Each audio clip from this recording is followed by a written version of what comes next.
I have a extra special episode for you this week.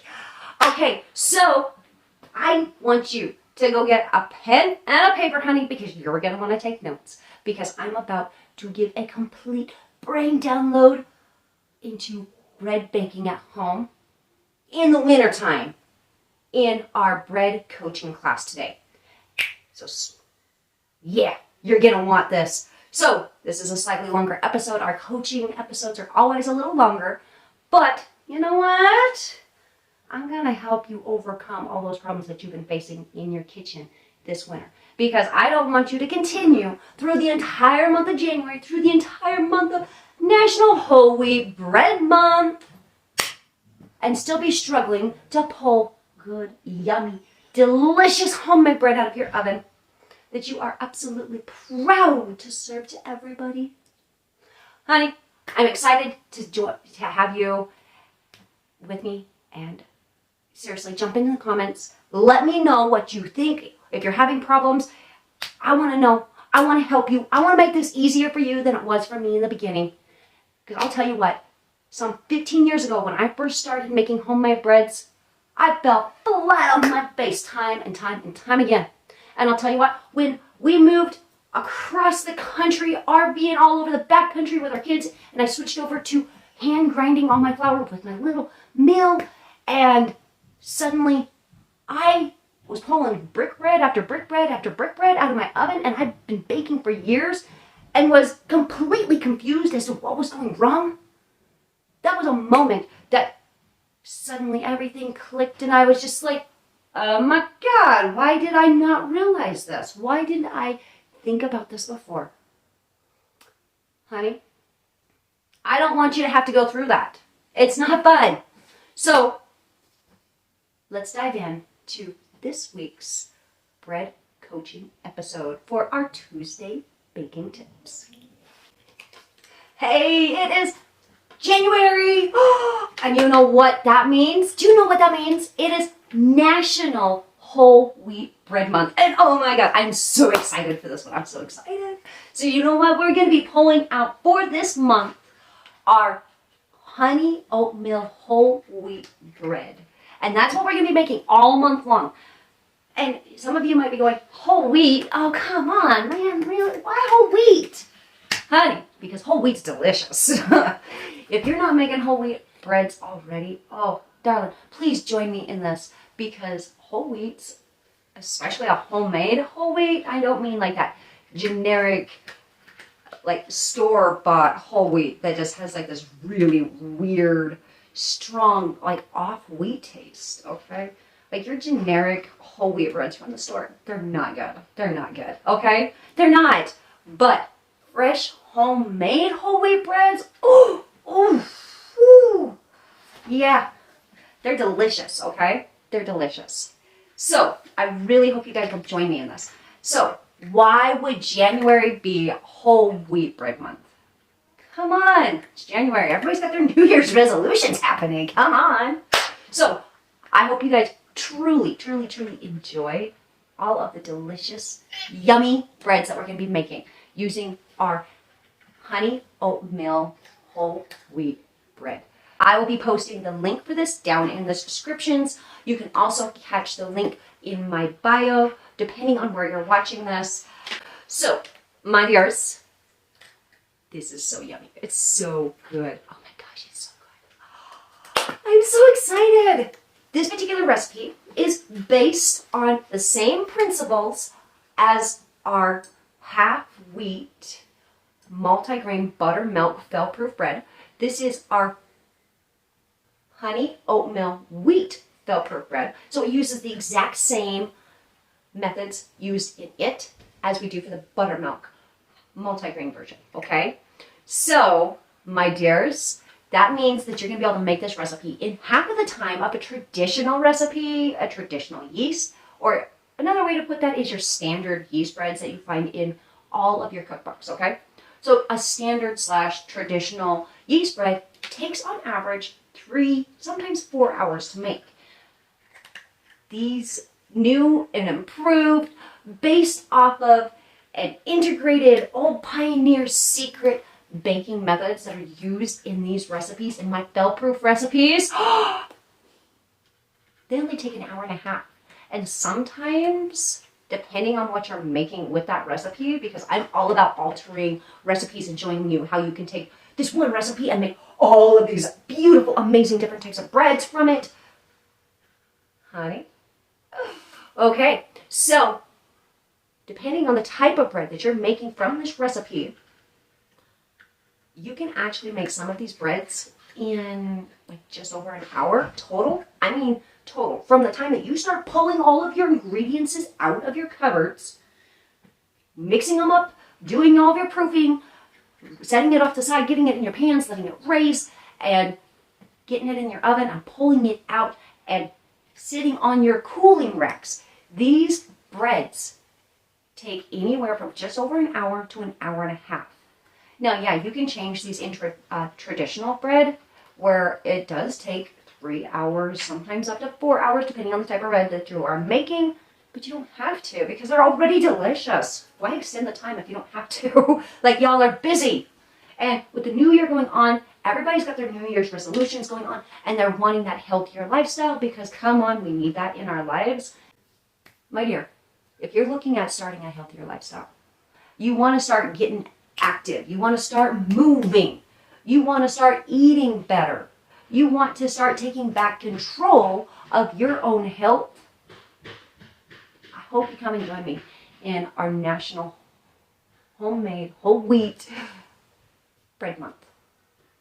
All right, I hope you come and join me because this bread is amazing. It's delicious, it's wholesome, and it's good.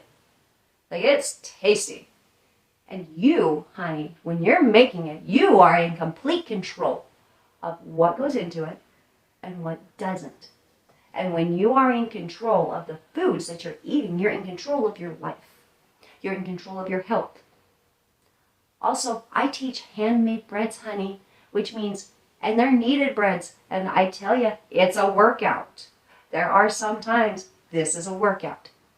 And if you've been trying to make bread and right now it's wintertime and you've been struggling to get your breads to raise, you've been struggling to get your yeast to work, my dear, these recipes are designed to conquer all of that. I do not want to ever hear that one of my actual bread followers or one of my students ever pulls out a brick loaf of bread again. Because I've designed these specifically to overcome those problems. So if you follow the steps, you follow the methods that I teach in these recipes and that I literally teach you, you're not going to have brick bread ever again. And if you're new to the concept of what brick bread is when you cannot get your bread to raise up correctly. Like, it just stays like this. Like, you put it in the pan and it's like this size, and by the time you get to do it, it might have raised up like that. It's like raised like that much. And finally you're just like, I've got to get this baked. Come on. Like, we've got to move on from this. I have life outside of my kitchen. So you throw it in the oven and you bake it, and you bake it, and you bake it, and hours later, it's still not done baking. And finally you just pull it out, and it is hard as a rock. Like, you almost need a chainsaw to cut through this bread because it is so hard. And then when you actually get it open, the inside is still dough. I mean, it is ooey, gooey, sticky dough. It's raw. That is a brick loaf. And you want to know what? Right now, brick loaves are on the rise because it's wintertime, okay? I want to help you get over that, okay? So if you follow my directions, follow those steps, even though you're just like, do I really have to start my yeast? This just seems so, like, unnecessary. In truth, no, you actually do not have to start the yeast. But if you don't start your yeast before you add it to any of your dry ingredients, you run the risk of putting bad yeast in your dough. Or if your temperature is not right, then it's never going to wake up. Or if it's too hot, you killed it. You literally killed your yeast, okay? Yeast loves 120 to up to 130 degrees Fahrenheit. That's where it likes it. And in the wintertime, you want to be on the high end of that scale. Don't go over it, because then you start running the risk of it being too hot and it kills the yeast. And if you're too far under it, so what is it? Like 98, I think, is the very, very low end of that scale. And you can get away with that in the summertime. In the wintertime, you can't. It's too cold. It's just too cold. And your water's going to cool down, or your water or your buttermilk, whatever it is that you're using for a liquid, is going to cool down before you get done working this dough, okay? Because it's cold. Even if you've got a fire going in your house and you've got your oven going and everything else, it's cold, honey. And yeast does not like the cold. It goes to sleep. Okay? So start your yeast first. And then follow those extra little proofings that I teach you to do, which are literally taken straight from old pioneer baking methods from right here in the Rocky Mountains. From where I'm at, from where I come from, do those extra little proofings. And you're going to find that those whole wheat grains are suddenly going to soften right up. They're going to soak up all the goodies, and they're going to soak up an amazing flavor. I mean, that yeast flavor, especially if you add like a brewer's yeast to your bread like I do, honey, oof, it like penetrates the actual grains. And you've got to have just that right mix of certain ingredients in order to get your bread to wow. Okay? Now it varies dramatically depending on the type of bread that you're making and even the area that you're from, okay? The taste that you're after is going to vary dramatically from one area to another. Say over in Europe, for example, they do a lot of sweetbreads. They do. But, I mean, they're a sweet bread. They're full-on sweetbreads, or they're not a sweetbread. So most of the time, they don't even add a sweetener. And technically, you do not have to add sweetener to your breads. Okay? But those sweeteners help your yeast. So it actually only requires a very little bit of sweetener. Now my recipes, they actually have a decent amount of added honey. Like I use honey all the time. And honey is just like sugar. Your body processes it exactly the same way. The beautiful part is white sugar versus honey, you only need a third of the amount. Now, what the actual sugar content between those two is, I don't recall off the top of my head, to be completely honest. I don't recall the difference. So, but it does help cut that sugar content. Okay? So, and then adding the molasses, that's another sweetener, okay? Now, you almost need a different sweetener with molasses to help mellow it out, okay? To help disperse it, and because molasses is very, very strong. And with a whole wheat bread, molasses is heaven. It's heaven. And you add that molasses to your bread, and I'm not joking, it tastes just like grandma's bread. Like that old homemade bread that you used to get at grandma's house way back when you were a little kid. Now, depending on who you are, where you're from, that might not have been the case. It might have been your great-grandmother that was baking homemade breads, okay? And I guarantee that she used molasses in her recipes. Because molasses makes whole wheat breads taste so good. So good. So, the honey, oatmeal, whole wheat, fail-proof bread is beautiful. It is this perfect combination of just enough sweet, just enough savory wheat, and that little touch of salt to help preserve it and to really make those flavors pop without being overly salty, because salt is another one of those touchy things. You can't have too much salt in your bread because it's not tasty, for one. Also, it can kill your yeast. So warning, salt can kill yeast. Unpasteurized honey can kill your yeast.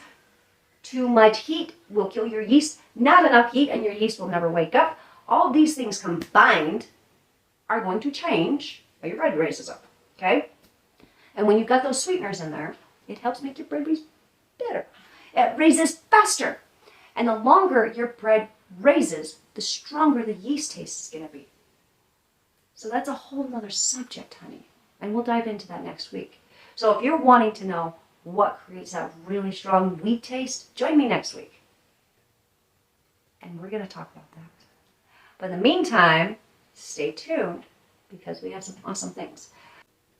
All right, honey, join me this month as we have so much fun making our honey oatmeal whole wheat bread. When you're setting your goals this year, remember they're goals that you need. Something you feel deep down in your heart and your soul, and it's something that you absolutely have to have, not a New Year's resolution. Because if you want to be successful, you got to take this one little bite at a time. Like, for example, instead of eating the whole cake in one sitting, say you've got this great big, absolutely delicious chocolate cake, and you're just like, I'm going to eat this whole thing, and it's going to be good. So this is my New Year's resolution. I'm going to eat this whole cake. Oh, don't eat it all in one sitting, honey. Spread that baby out.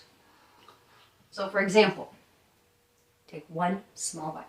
I don't mean like how much you can fit on that fork or that big old spoon, and that's not what I mean.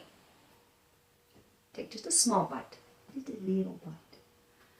Close your eyes and literally savor it. Let it melt in your mouth. And you might find that just that one little itty bitty miniaturized bite, by the time it gets done dissolving in your mouth and you've literally found new complex flavors in this cake that you've never even realized were there before, that you're satisfied. You're just like, oh, I'm good. Oh, that was delicious. I know this sounds crazy, okay? It does. Give it a try. You might be surprised. And that is the exact same way that you honestly need to, address your goals for the year. Only is that one big goal. The others, they'll come and go as they need. But that one big goal, that one big thing that you want to change in your life, it's going to take a whole lot of baby bites in order to get there if you want to be successful at it. And I want you to be successful, okay? I want you to be successful. Savor those little itty bitty bites. And if you want to take a second bite, then go ahead and take a second bite.